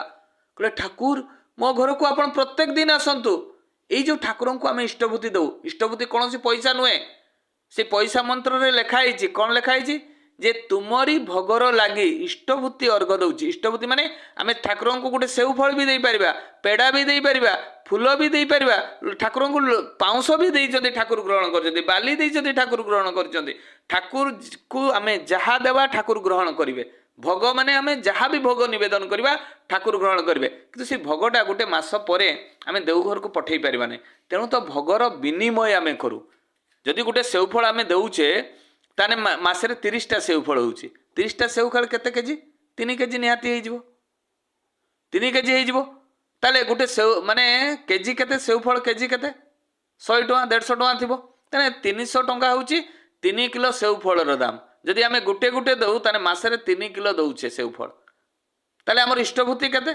टंकाटे ताने आम ठाकुर को केते दउचे गोटे सेवफलर मूल्य भी आम दउना तापर भी ठाकुर हमको दया करछंती इष्टभूति सब बेले अधिक हवा दरकार सामर्थ्य योग्य आम इष्टभूति दउचे हमर इनकम रो 20% दान रे देबा दरकार आ सेई भितर इष्टभूति गोटे रहिबा निहाती दरकार तेणु आम कौन करूचे इष्टभूतिटा आमर सामर्थ्य योग्य अनुसार आम कहीं भी देउना तापरे भी ठाकुर हमको दया करछंती पुणी ठाकुर कहउचंती ए श्रीपति तू नाम जप करू श्रीपति मंडल दांको आखिर पूरा छळ छळ भो भई कर कांदुछंती एवं ठाकुर को ठाकुर मु नाम करे जे बेले बेले भूली जाए ठाकुर को तू जदि सबू सदा सर्वदा नाम करिवु ना तो सहित मु सदा सर्वदा थिबी रे तोर दुख सुख ग्रह दोष सबु समय रे सहाय हेबी एवं तोर प्रत्येकटी जिनिस रे तते साहाय्य करिबी तू अजपा नाम करिवु खाइबा पीबा बुलिबा चलिबा सब बेले नाम करिवु देखिबु तो सहित सब बेले थिबी ताले तो सहित सदा सर्वदा थिबी ना वर्षरे थरे जीबी रे कहले ठाकुर मो पाखरे सदा सर्वदा थांतु श्रीपति मंडलदा कांदुचंती एवं एबडे भक्त एवं भगवान को लीला देखंतु जे नाम रो महत्व केते जदि आम नामटा अनवरत जप करुवा ठाकुर मो सहित सदा सर्वदा अछंती एटा पॉजिटिवनेसटा आम भितर रही आसीजिवो आम नाम रो महत्वटा ही बुझी पारुना आम जीवन रे नाम रो महत्वटा ही आम बुझी पारुना आम कौन भाबू जे हाँ तो नेबा आ 45 मिनिट 5 मिनिट एमती 10 मिनिट नाम करदेले हो गला ना ठाकुर कहते अजपा नाम अनबरत 24 घंटा खाइबा बुलिबा चलिबा गाड़ी चलेबा सब बेले नामटा होउतबा दरकार ताहले कौन हम सदा सर्वदा आम नाममय रहिले आम भितर ग्रह दोष दुख विपत्ति आसबनी ग्रह दोष दुख विपत्ति कौन ये जो आम खराब चिंता करूँ ଖରାପ କର୍ମ କରୁ, ଖରାପ ଦିଗକୁ ଯାଉ, এইଗୁଡ଼ାକ ଆମ ଭିତରେ ପ୍ରବେଶ କରିବ ନାହିଁ। ସେ ବାଧା ସୃଷ୍ଟି କରିବ, ଆମକୁ ଅସତ୍ ପଥରେ ସେ ପ୍ରେରଣ କରିବ ନାହିଁ। ତେଣୁ ତ ଅଜପା ନାମ, এই ଅଜପା ନାମଟା ଅନବରତ ହେଉଥିବା ଦରକାର। କିନ୍ତୁ ଆମେ ନାମର ମହତ୍ଵ ଜାଣୁନା, ଆମେ କରିବା ନାହିଁ। କିନ୍ତୁ ଯେତେବେଳେ ବିପଦ ଆପଦ ଆସିବ, ଦେହ ଖରାପ ହେବ, ବିଭିନ୍ନ ପ୍ରକାର କଷ୍ଟ ହେବ, ସେତେବେଳେ କ'ଣ କରିବା? ଚାଲ ଆଚାର୍ଯ୍ୟ ଦେବ ପାଖକୁ ଯିବା, ନିବେଦନ କରିବା ଆଚାର୍ଯ୍ୟ ଦେବ ପାଖରେ। ଏବଂ ଯେତେବେଳେ ଆଚାର୍ଯ୍ୟ ଦେବ ପାଖକୁ ଯିବା ଏବଂ ନିବେଦନ କରିବା ଭିତରେ ଦେଇକରି ଯେତେବେଳେ ଆମର କହିବେ ଯେ ସେ ଡାକ୍ତରଙ୍କୁ ଚିକିତ୍ସା କର, ଡାକ୍ତର ପାଖରେ ଚିକିତ୍ସା କରାଇବା, କେତେବେଳେ ଯଦି ଦେଖିବା ଯେ ଜଲ୍ଦି ଠିକ୍ ହେଉନାହିଁ, ସେତେବେଳେ ବିଶ୍ୱାସଟା ଆମର ଭାଙ୍ଗିଯିବ। এইଭଳିଆ ଆମ ବହୁତ ମେଣ୍ଟାଲିଟି, ଆମର ବିଶ୍ୱାସଟା ହିଁ ଆମର ରହୁନି ଠାକୁର ପ୍ରତି। ସେଇଭଳିଆ ଜଣେ ବ୍ୟକ୍ତିଙ୍କ କଥା କହିବି ଯେ ଆମେ ନାମର ମହତ୍ଵ ଆମେ ବୁଝିନି ଆଜି ପର୍ଯ୍ୟନ୍ତ, ଏବଂ ସେଇଭଳିଆ ଆମ ଭିତରେ ସବୁବେଳେ ସନ୍ଦେହ ଦ୍ୱନ୍ଦ୍ୱ ସବୁବେଳେ ରହିଛି। ସତୀଶ ଚନ୍ଦ୍ର ଗୋସ୍ୱାମୀ ସାଧାରଣ ବ୍ୟକ୍ତି ନୁହନ୍ତି। ସତୀଶ ଚନ୍ଦ୍ର ଗୋସ୍ୱାମୀ କ'ଣ ହେଇଛି, ଦିନକର ଘଟଣା, ସେ ତାଙ୍କର ନାତିକୁ ଦେଖା କରିବା ପାଇଁ ଯାଇଛନ୍ତି। ସେ ଖବର ପାଇଲେ ତାଙ୍କ ଝିଅର ପୁଅ ଦେହ ବହୁତ ଅସୁସ୍ଥ, 14-15 ଦିନ ହେଲାଣି ବେଡ୍ରେ ପଡ଼ିଛି। ତାର ମାନେ ଧୀରେ ଧୀରେ ସେ ପାଣି ଟିକେ ଟିକେ ପିଉଛି, ତା ଭିତରକୁ ଖାଦ୍ୟ ହିଁ ପ୍ରବେଶ ହେଉନାହିଁ, ଏତେ ସିରିୟସ୍ ଦେହ ଖରାପ। ଯେତେବେଳେ ସତୀଶ ଚନ୍ଦ୍ର ଗୋସ୍ୱାମୀ ତାଙ୍କ ଝିଅ ଘରକୁ ପହଞ୍ଚିକିନା ଯେତେବେଳେ ଦେଖୁଛନ୍ତି, ଦେଖିଲା ବେଳକୁ ସେ ନାତିଟି ପୁରା ବେଡ୍ରେ ଶୋଇଛି। ଯେତେବେଳେ ବେଡ୍ରେ ଶୋଇଛି, ସେତେବେଳେ ତାକୁ ଯେତେବେଳେ ଯାଇକରି ଦେଖୁଛନ୍ତି, ଦେଖିଲା ଭିତରେ ତାଙ୍କ ଝିଅ କହୁଛନ୍ତି, ବାପା ମୋ ପୁଅ ଦେଖ କେମିତି ଏତେ ଅସୁସ୍ଥ ହେଇଯାଇଛି, କ'ଣ କରିବି ମୁଁ କିଛି ବୁଝିପାରୁନି। ସତୀଶ ଚନ୍ଦ୍ର ଗୋସ୍ୱାମୀ କହୁଛନ୍ତି, ମା ତୁ ପୁଅକୁ ଧରିକିନା ତୁ ନାମ କର, ତୁ ଯଦି ନାମ କରିବୁ ନା ଦେଖିବୁ ତୋ ପୁଅ ସାଙ୍ଗେ ସାଙ୍ଗେ ଠିକ୍ ହେଇଯିବ। ସତୀଶ ଚନ୍ଦ୍ର ଗୋସ୍ୱାମୀଙ୍କ ଝିଅ କହୁଛନ୍ତି, ବାପା ମୁଁ ନାମ ତ କରୁଛି, କିନ୍ତୁ କାହିଁ ଏଇ ନାମଟାରେ କାହିଁ କିଛି ତ ଠିକ୍ ହେଉନି। ଦିନକୁ ଦିନ ମୋ ପୁଅ ଧୀରେ ଧୀରେ ନଷ୍ଟ ହେବାକୁ ଲାଗିଛି, କିନ୍ତୁ ମୋ ପୁଅ କାହିଁ ସୁସ୍ଥ ତ ହେଉନାହିଁ। ସେତେବେଳେ ସତୀଶ ଚନ୍ଦ୍ର ଗୋସ୍ୱାମୀ କହୁଛନ୍ତି, ଠାକୁର ଦେଇଥିବା ନାମର କ'ଣ କିଛି ଭ୍ୟାଲୁ ନାହିଁ? এই ନାମଟା କେତେ ଗୁରୁତ୍ୱପୂର୍ଣ୍ଣ ତୁ ଜାଣିଛୁ? ସେତେବେଳେ ସତୀଶ ଚନ୍ଦ୍ର ଗୋସ୍ୱାମୀଙ୍କ ଝିଅକୁ ଯଦି, ବାପା ତୁମେ ଟିକେ ଠାକୁରଙ୍କ ପାଖରେ ନିବେଦନ କଲେ ହୁଅନ୍ତାନି? ଯଦି ତୁମେ କରିବ ନା ନିବେଦନ, ମୋ ପୁଅ ଠିକ୍ ହେଇଯିବ। ମୁଁ ତ ଦେଖିଛି ନିଜେ ଯେ କେତେ ମାନେ ମଣିଷ ଆସନ୍ତି ଠାକୁରଙ୍କ ପାଖକୁ, ଯେଉଁମାନେ ଦୀକ୍ଷା ନେଇଛନ୍ତି, ଯେଉଁମାନେ ଦୀକ୍ଷା ନେଇନାହାନ୍ତି, ସବୁ ଠାକୁରଙ୍କ ପାଖରେ ଦୁଃଖ ସେ କୁହନ୍ତି ଏବଂ ଠାକୁର ଚଟ୍ କିନା ତାର ସମାଧାନ କହିଦିଅନ୍ତି। ତୁମେ ଟିକେ କଲେ ହୁଅନ୍ତା ନାହିଁ? ସାଙ୍ଗେ ସାଙ୍ଗେ ସତୀଶ ଚନ୍ଦ୍ର ଗୋସ୍ୱାମୀ ରାଗି ପକେଇଲେ, ରାଗିକିନା କହିଲେ, ଖାଲି ନିବେଦନ। ଠାକୁର ଦେଇଥିବା ନାମର କୌଣସି ଭ୍ୟାଲୁ ନାହିଁ କି? 4ଟି ଅକ୍ଷର ନାମଟା କ'ଣ ଏମିତି ଦେଇଛନ୍ତି? ତୁମେ ନାମ କରିବ ନାହିଁ, ଆଉ ଦେଖିଲା ବେଳକୁ ତୁମେ ଖାଲି ନିବେଦନ କରିବ କାହାରି ଗୋଟେ ଦେହ ଅସୁସ୍ଥ ହେଇଗଲେ। କ'ଣ ଠାକୁରଙ୍କର ନାମର କୌଣସି ମହତ୍ଵ ନାହିଁ କି? ରାଗି ପକେଇଲେ ଏବଂ ପଳେଇ ଆସିଲେ ସିଧା ତାଙ୍କ ନାତିକୁ ଛାଡ଼ି ଠାକୁରଙ୍କର ପାଖକୁ, ପାବନା ହିମାୟତପୁର ଆସି ଯେତେବେଳେ ବସିଥାନ୍ତି, ଦେଖୁଛନ୍ତି ଯେ ସାମ୍ନାରେ କିଶୋରୀ ମୋହନକୁ ଡାକିଲେ, କହିଲେ ଯେ ତୁମେ ମୋ ଝିଅ ଘରକୁ ଟିକେ ଯାଅ। କିଶୋରୀ ମୋହନ କହୁଛନ୍ତି, କାହିଁକି? ସେତେବେଳେ ସତୀଶ ଚନ୍ଦ୍ର ଗୋସ୍ୱାମୀ କହୁଛନ୍ତି, ମୋ ନାତିର ଦେହ ବହୁତ ଅସୁସ୍ଥ, ମୋ ଝିଅ ଏଇ ନାମର ମହତ୍ଵ ସେ ବୁଝିପାରୁନି, ନାମଟା ହିଁ ବିଶ୍ୱାସ କରୁନାହିଁ। ଠାକୁର ଯେଉଁ ତାକୁ ନାମ ଦେଇଛନ୍ତି, ସେ ନାମଟାକୁ ହିଁ ସେ ବିଶ୍ୱାସ କରୁନାହିଁ। ଏବଂ ମୋ ନାତିର ଯେହେତୁ ଦେହ ଅସୁସ୍ଥ, ସେ ମୋତେ କହୁଛି ଯେ ନିବେଦନ କରିବା ପାଇଁ, ତୁମେ ଯାଅ ମୋ ସେ ନାତିର ଖଟ ଚତୁଃପାର୍ଶ୍ୱରେ ବସି ନାମ କରିବ, ତୁମର କୀର୍ତ୍ତନ ମଣ୍ଡଳୀ ନେଇକରି ଯାଅ ଏବଂ 3 ଘଣ୍ଟା ନାମ କରି ସାରିଲା ପରେ ଉଦଣ୍ଡ କୀର୍ତ୍ତନ କରିବ ଏବଂ କୀର୍ତ୍ତନ କରି ସାରିଲା ପରେ ତୁମେ ପଳେଇ ଆସିବ। କିଶୋରୀ ମୋହନ ଗଲେ ସତୀଶ ଚନ୍ଦ୍ର ଗୋସ୍ୱାମୀଙ୍କ ଘରକୁ, ତାଙ୍କ ଝିଅ ଘରକୁ ଯାଇ ପହଞ୍ଚିଲା ପରେ ଦେଖିଲେ ଛୁଆଟିର ଆଉ ଜୀବନ ଖାଲି ସୁଖ କରୁଛି, କେତେବେଳେ କ'ଣ ହେବ ତାର ଗ୍ୟାରେଣ୍ଟି ନାହିଁ। ଖଟ ଚତୁଃପାର୍ଶ୍ୱରେ ବସି ନାମ ଆରମ୍ଭ କଲେ, ଭୀଷଣ ନାମ କଲେ। এই ନାମ କରୁ 3 ଘଣ୍ଟା ପରେ ଆରମ୍ଭ କଲେ ଉଦଣ୍ଡ କୀର୍ତ୍ତନ ଏବଂ କୀର୍ତ୍ତନ ଯେତେବେଳେ ଆରମ୍ଭ କଲେ, এই କୀର୍ତ୍ତନ କରୁ ସମସ୍ତେ ଥକିକିନା ବସି ପଡ଼ିଲେ, କିନ୍ତୁ କିଶୋରୀ ମୋହନ ମୃଦଙ୍ଗର ତାଳେ ତାଳେ କୀର୍ତ୍ତନ କରି ଚାଲିଛନ୍ତି। ଦେଖାଗଲା କିଛି ସମୟ ପରେ ସେ ଛୋଟ ଛୁଆଟି ବସି ପଡ଼ିଲା ଖଟ ଉପରେ, କହିଲା, ମା ମୋତେ ଭୀଷଣ ଭୋକ ଲାଗୁଛି, ମୋତେ ଖାଇବା ପାଇଁ ଦିଅ। ଯେତେବେଳେ ଏତିକି କଥା ଯେତେବେଳେ କହିଛନ୍ତି, ସେ ସତୀଶ ଚନ୍ଦ୍ର ଗୋସ୍ୱାମୀଙ୍କ ଝିଅ ଅନଉଛନ୍ତି, ଏଇଟା ତ ମୋ ପୁଅର ଶବ୍ଦ। ଯେତେବେଳେ ଦେଖୁଛନ୍ତି ତାଙ୍କ ପାଖରେ ତାଙ୍କ ପୁଅ ବସି ପଡ଼ିଛି, ଆଙ୍କୁଡ଼େଇ ପକାଇ ଦେଇଛନ୍ତି ଏବଂ ଭୋ ହେଇକରି କାନ୍ଦିକିନା କିଶୋରୀ ମୋହନକୁ କହୁଛନ୍ତି ଯେ, କିଶୋରୀ ଦା, ମୋ ବାପା କହିଥିବା କଥାଟିକୁ ମୋର ପୂର୍ଣ୍ଣ ବିଶ୍ୱାସ ହେଲା ନାହିଁ, ଠାକୁର ଦେଇଥିବା ନାମଟା ପ୍ରତି ମୋର ବିଶ୍ୱାସ ହେଲା ନାହିଁ, ଆପଣ ମୋର ବିଶ୍ୱାସଟିକୁ ଜାଗ୍ରତ କରିଛନ୍ତି। ଠାକୁର ଯେ ବୀଜ ମନ୍ତ୍ର ଦେଇଛନ୍ତି, ଏ ସାଧାରଣ ନାମ ନୁହେଁ। एक्चुअली कहवाई गले ये नामटी एत पावरफुल जे आम करू ही ना, आम करूना बोली आम दुख पाऊ। ये अजपा नामटा आम सब होता दरकार। ଅନବରତ ଚାଲିବା ବୁଲିବା ଖାଇବା ପିଇବା ସବୁବେଳେ ହେଉଥିବା ଦରକାର। ଆଉ ଏଇ ନାମଟା ଯଦି ଆମେ ବିଚ୍ୟୁତ ହେଉଛେ ତାହେଲେ ଆମ ଜୀବନରେ ଦୁଃଖ ବିପତ୍ତି ଅନାଟନ ସବୁବେଳେ ଘାରି ରହିବ, ପ୍ରତ୍ୟେକଟି ସିଚୁଏସନରେ ଘାରି ରହିବ। এই নামটি যদি আমি অনবরত করুথবা তাহলে এই নাম মাধ্যম দেইকরি আমার প্রত্যেকটি জিনিস সমাধান হব, প্রত্যেকটি জিনিস সমাধান হব। আমার ভিতরে থাকবে যেতবে পাবনা হিমায়তপুরে বহুত রোগী মানে ফেলিয়র হয়ে যাতে, মৃত্যু মুখকু চালি যাতে রোগী মানে, সেতবে আশ্রমকু নেইকরি আসନ୍ତି, সমর্পিত দিয়ন্তি ঠাকুরঙ্ক পাখে যে প্রভু মেডিকাল সাইন্স ভুল মানে এইটি ফেল হয়ে গলা, এ মଣିষটা বঞ্চিব নাই। সেতবে আশ্রমরে কোণ করা হউতলা, কিছু সাধক সিদ্ধ মଣିষ যে জ্যোতিরিতিক সেমানে সেই শবটি মানে সেই মানে মৃত্যুকু চালি যাউথুবা ব্যক্তিকু ধরিকিনা নাম করুলে, এবং মৃত্যুকু চালি যাউথুবা যে ব্যক্তিকু ধরিকিনা যেতবে নাম করুলে এই নাম বলরে সেমানে নিজে ঠিক হয়ে যাউথিলে এবং নিজ গড়রে চালি চালি ঘরকু যাউথিলে। এইভাবে দৃশ্য বহুত দেখা যাইছে পাবনা হিমায়তপুরে। এইগুড়াক আলোচনা যে আজির যে ঠাকুরঙ্ক সহিত দর্শন লাভ করেছেন সেইমানে কুহতি যে আমি এগুড়াক নিজ আখিরে দেখিছু। তাহলে চিন্তা করন্তু এই নামর মহত্ব কেতে। আমি কিন্তু নামটা হি করুনা, আমি নামটা হি ভুলি যাও। এবং এই আমি যে গুরু ভাই মানে সবু অছন্তি যে আমি সেমানকু কেতেবেলে নামর কথা কইবা এইটা বি আমি ভুলি যাও। আগে যেতবে পাবনা হিমায়তপুরে যেতবে কাহা সহিত দেখা হউতলা জয়গুরু কুহা হউনথিলা, যে কুহা হউতলা নাম চলছে মানে নামটা চালিছি কি এইটা পচরা হউতলা। আর সবুবেলে সমস্তে নামটা হি করুলে। আজি আমি কোণ করুছে যে আমি পরর প্রত্যেকটি জিনিস নিন্দাকু দেখুছে, পর বিষয়ে আলোচনা করুছে সৎসঙ্গ আসিকিনা, লাভ কোণ হব? লাভ কোণ হব? আমার আদর্শ হচ্ছেন শ্রী ঠাকুর অনুকূল চন্দ্র। আমি কাহারি বিষয়ে আলোচনা করা নেই, আমি সমস্তে কেমিতি ইষ্টমুখ হবা সেইটা হওয়া দরকার। ঠাকুরঙ্কর জীবন্ত লীলা গোটে কথা কইবি, আমি যে সৎসঙ্গকু আসুছে আমার ইষ্ট কথা ছাড়ি অন্য কথা এটি চিন্তা করিবার নাই এবং অন্যকু প্রশ্রয় দেবা নাই। যদি আমি প্রশ্রয় দেউ সেটা আমার অভ্যাসগত হয়ে যাব। আমি যদি পরনিন্দা পরচর্চা করু অন্যর খারাপ জিনিসটা দেখু এইটা আমার অভ্যাসগত হয়ে যাব। এইটা থরে অভ্যাসগত হয়ে গেলে ছাড়িবা মুশকিল, ছাড়িবা মুশকিল। সেইভাবে জনে বিধবা মাটি যেতবে তার স্বামী মরি যাইছেন সে আসছেন আশ্রমকু, আসিকিনা ঠাকুরঙ্ক পাখে নিবেদন করছেন যে ঠাকুর মু আশ্রমরে রহিবি। ঠাকুর প্রশ্ন করছেন যে তোমার কিଏ অছন্তি? সে কলে মো তো বাপা মা নাহান্তি, মোর কেহি নাহান্তি। যদি মো স্বামী থিলে তাଙ୍କର অকাଳ মৃত্যু হয়েছি এবং শ্বশুর ঘরে মতে কହୁଛନ୍ତି যে মু অসুগ্নিয়াটা এবং ମୋ ପାଇଁ ମୋ ସ୍ୱାମୀ ମୃତ୍ୟୁବରଣ କରିଛନ୍ତି, ତେଣୁ ମୋତେ ବାହାର କରିଦେଇଛନ୍ତି। ମୁଁ ଯିବି କୁଆଡ଼େ, ରହିବି କେଉଁଠି, ଆପଣ ମୋତେ ସାହାରା ଦିଅନ୍ତୁ। ଠାକୁର କହିଲେ ଠିକ୍ ଅଛି, ତୁ ଆଶ୍ରମରେ ରହ।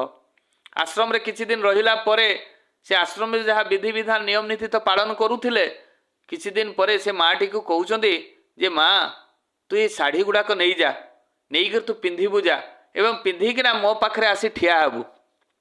ଠାକୁର ଦେଇଥିବା ଶାଢ଼ୀ ଗୁଡ଼ାକ ସବୁ ନେଇଗଲେ। ଗୋଟେ ଶାଢ଼ୀ ସେ ପିନ୍ଧିକିନା ଠାକୁରଙ୍କ ସାମ୍ନାରେ ଆସିକିନା ସେ ଯେତେବେଳେ ଠିଆ ହେଉଛନ୍ତି ସେଇ ସମୟରେ ଗୋଟେ ଭାଇଟି ମୁର୍କି ମୁର୍କି ହସୁଛି। ଏବଂ ସେ ଭାଇଟି ମୁର୍କି ମୁର୍କି କାହିଁକି ହସୁଛି? ଯେ ଠାକୁର ତାକୁ କହିଦେଇଥିଲେ ସେ ମାଆଟି ଯେତେବେଳେ ଶାଢ଼ୀ ପିନ୍ଧିକିନା ଆସିବ ତୁ ତାକୁ ଦେଖି ମିର୍କି ମିର୍କି ହସିବୁ, ଯଦି ଗାଳି ଦେଲେ ବି ନିରୁତ୍ତର, କିଛି ବି ଉତ୍ତର ଦେବୁ ନାହିଁ, କିନ୍ତୁ ତାକୁ ଦେଖି ଦେଖିକିନା ହସୁଥିବୁ। এই কথাটি ঠাকুর তাকে কইদেইଥିଲେ আগରୁ। তেণু সে ভাইটি কোণ করেছি যেতবে মাটি শাড়ি পিঁধিকিনা আসি সে মুর্কি মুর্কি হসুছি। ঠাকুর সেতবে কোণ করছেন সে পছ করিকিনা অন্য কিছু গুরু ভাই মান সহিত কথা হচ্ছেন। সে মাটি সে ঠাকুরଙ୍କୁ অনেইকিনা রয়েছে কিন্তু তার দৃষ্টিটা পড়ি যাইছি সে যে মুর্কি মুর্কি হসুছি সে তা আড়কু। সে চিন্তা করুছি আরে মু তো শাড়িটা ঠিক পিঁধিছি, মতে দেখি কাইকি হসুছি। কিছু ডেরি দেখিলা পরে তা ভিতরে রাগ ভাব সৃষ্টি হয়ে যাইছি, ক্রোধান্বিত হয়ে যাইছি। আরে মতে ଦେଖିକରି হসুছি, তাকে গাড়ি দেব যেমিতি আরম্ভ করেছি। ঠাকুর সাଙ୍ଗে সাଙ୍ଗে এই চুপ, কাইকি গাড়ি দেলু? কলে ঠাকুর মতে সে ଦେଖିକରି হসুছি। সেতবে ঠাকুর কলে মু তোতে কোণ কইতিলি? যে ঠাকুর আপন কইতিলে যে শাড়িটা পিঁধিকিনা আসি মতে তু দেখিবু, তো তু কোণ মতে দেখিଥିଲୁ? কলে হ্যাঁ ঠাকুর মু দেখতিলি যে আপন তো পছ করে বসিলে তেণু তা আড়ে দৃষ্টিটা চালিগলা। ঠাকুর কହୁଛନ୍ତି এই তোতে এটি কিଏ ରଖିଛି রে? কলে ঠাকুর আপন রଖିଛନ୍ତି। তোর খাইবার পিবার ব্যবস্থা কিଏ କରିଛି রে? ঠাকুর আপন କରିଛନ୍ତି। তোর পিঁধিবার ব্যবস্থা কিଏ କରିଛି রে? তানে ঠাকুর আপন କରିଛନ୍ତି। তানে তোর আদর্শ কিଏ রে? কলে ঠাকুর আপন হি মোর আদর্শ। যদি মু তোর আদর্শ মু হি সবু করিকিনা দউছি, তু তা আড়ে অনৌছু কাইকি? ମାନେ ଠାକୁର এই লীଳାটি କରିବାର ଉଦ୍ଦେଶ୍ୟ ହେଉଛି ଆମର ଜୀବନର କାଣ୍ଡାରେ ହେଉଛନ୍ତି ଶ୍ରୀ ଶ୍ରୀ ଠାକୁର ଅନୁକୂଳ ଚନ୍ଦ୍ର, ଆମର ପ୍ରଭୁ ହେଉଛନ୍ତି ଶ୍ରୀ ଶ୍ରୀ ଠାକୁର ଅନୁକୂଳ ଚନ୍ଦ୍ର ଏବଂ ଆମର ଆଦର୍ଶ ହେଉଛନ୍ତି ଶ୍ରୀ ଶ୍ରୀ ଠାକୁର ଅନୁକୂଳ ଚନ୍ଦ୍ର। ତାଙ୍କର ଆଦର୍ଶକୁ ନେଇ ଆମେ ଯଦି ଜୀବନ ସାରା ତାକୁ ପାଳନ କରିବା ତାହେଲେ ଆମେ ସୁଖ ଶାନ୍ତି ନିରାମୟରେ ରହିବା। ଆମେ ତାହା ହିଁ କରୁନା, ସେଇଥିପାଇଁ ତ ଆମର ଦୁଃଖ। ତ ଯାହା ବି ହଉ ସମୟ ହେଇଯାଇଛି। ଏଇଠି ଯେଉଁମାନେ ଉପସ୍ଥିତ ଅଛନ୍ତି ଅନୁପସ୍ଥିତ ଅଛନ୍ତି ସମସ୍ତଙ୍କର ପଞ୍ଚମହାଜୀବନ ଇଷ୍ଟିପୁତ ହଉ, ସମସ୍ତେ ଶାନ୍ତି ସ୍ୱସ୍ତି ନିରାମୟ ଜୀବନଯାପନ କରନ୍ତୁ, ଦୀର୍ଘାୟୁ ହୁଅନ୍ତୁ, ଶତାୟୁ ହୁଅନ୍ତୁ। ଗୋପାଳ ଦା ଏବଂ ଏଇଠି ଯେଉଁମାନେ ଅନୁପସ୍ଥିତ ଅଛନ୍ତି ବା ଉପସ୍ଥିତ ଅଛନ୍ତି ସମସ୍ତଙ୍କର ପଞ୍ଚମହାଜୀବନ ଇଷ୍ଟିପୁତ ହଉ, ସମସ୍ତେ ଶାନ୍ତି ସ୍ୱସ୍ତି ନିରାମୟ ଜୀବନଯାପନ କରନ୍ତୁ। ଏତିକି କହି ମୋର ବକ୍ତବ୍ୟ ଶେଷ କରୁଛି। ଜୟ ଗୁରୁ, ଜୟ ଗୁରୁ ଦାଦା, ଜୟ ଗୁରୁ।